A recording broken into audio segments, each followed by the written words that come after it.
Hello students, in this video we are going to learn the remaining part of chapter 1 Democracy.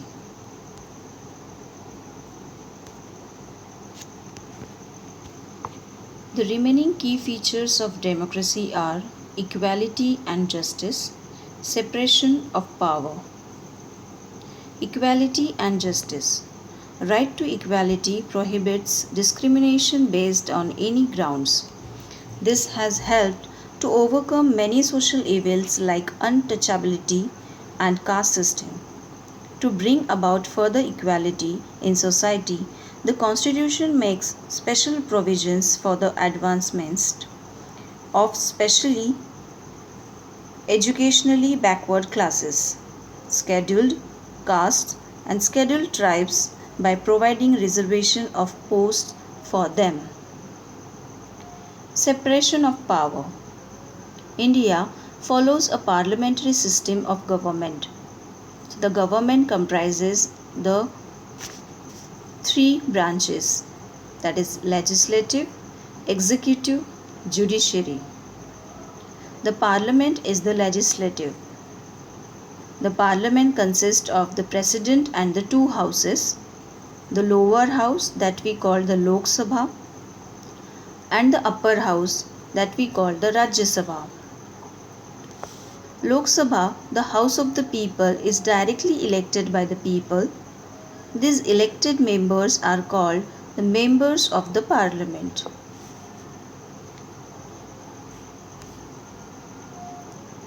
The executive branch. This branch deals with the actual execution of law. This body is headed by the president, who is the head of state. Next, the Civil Services of India. It is a permanent bureaucracy of government. Civil services branches include Indian Administrative Services, that is IAS, Indian Foreign Service, IFS, the Indian Forest Service, IFS, and Indian Police Service, IPS. Next, Judiciary branch. It takes care of the law made by legislature. It has the Supreme Court at its apex and high courts at the state level and numerous civil and criminal courts at the district level. Media is called the fourth branch, as it keeps a watch on the functioning of the government. Democracy, a popular choice. Democracy is often the most preferred form of government. In times of social, cultural, or political conflicts, the decisions are taken with popular consent of all people. A democratic government ensures equal respect and importance of all languages, religions, and customs.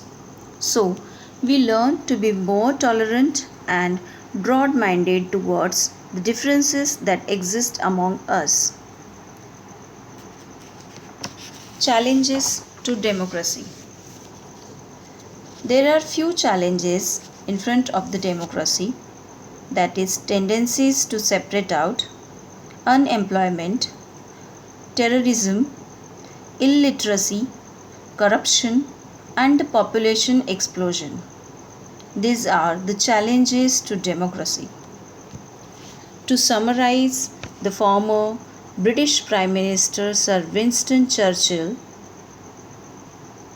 he was 1874 to 1965, once said, "No one pretends that democracy is perfect or all-wise. Indeed, it has been said that democracy is the worst form of government except all those other forms that have been tried from time to time."